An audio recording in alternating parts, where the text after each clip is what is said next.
এভাবে আমরা সবথিং ডিএসএমএল মেনু সফটওয়্যারটির মাধ্যমে অত্যন্ত চমৎকার মেনু তৈরি করতে পারি। আপনারা অনেক এই ধরনের অনেক টেমপ্লেট এখানে দেখতে পাবেন।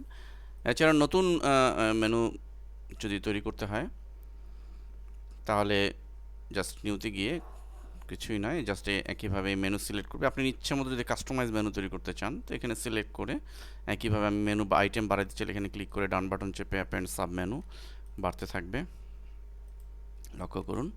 এবং জাস্ট ধরে ধরে সিলেক্ট করে করে এগুলোর নাম চেঞ্জ করতে হবে একই সিস্টেমে। সাব মেনু বানাতে চাইলে এগুলো সিলেক্ট করতে হবে, না ডান বাটন চেপে অ্যাপেন্ড সাব মেনু আইটেম এভাবে সিলেক্ট করে তাহলে সাব মেনু হবে। ক্লিক করে আমরা এটির কালার অর্থাৎ নর্মাল অবস্থায় এই কালার মাউস নিয়ে গেলে ইয়েলো কালার হচ্ছে, দেখুন এই যে সিএসএস যে স্টাইলগুলো এটা আমি এখান থেকেই করতে পারবো। জাস্ট ক্লিক করে আমি চেঞ্জ করে দিলেই হবে। নর্মাল ক্লিক করে আমরা কিভাবে এটি করব দেখুন, আমরা ক্লিক করছি করে এইখানে মূলত মেনু আইটেম এখান থেকে হাইলাইট করতে হবে। ব্যাকগ্রাউন্ড ডাবল ক্লিক করলে আমাদের ব্যাকগ্রাউন্ডের অপশনগুলো হাইলাইট হবে এখানে।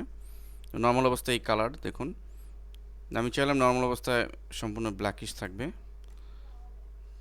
এবং মাউস ধরলে ইয়েলো হবে, তাহলে এটা দিতে হবে।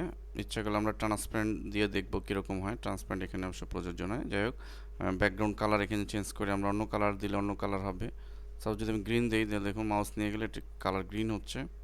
এবং প্রত্যেককে সিলেক্ট করে করে আমরা এভাবে দিতে পারবো এবং ইমেজের ইফেক্টও দিতে পারবো। মোট কথা পুরো লেআউটটি আমরা আমাদের ইচ্ছেমতো কাস্টমাইজ করে নিতে পারবো এই কমান্ডের সাহায্যে। এখানে আরও অপশন রয়েছে, এগুলো চেঞ্জ করার মাধ্যমে আমরা আমাদের ইচ্ছেমতো মেনু তৈরি করতে পারবো, যে আমাদের ওয়েবে ইউজ করে আমরা ওয়েবকে বিউটিফাই করতে পারি, আই ক্যাচিং করতে পারি। ধন্যবাদ সবাইকে।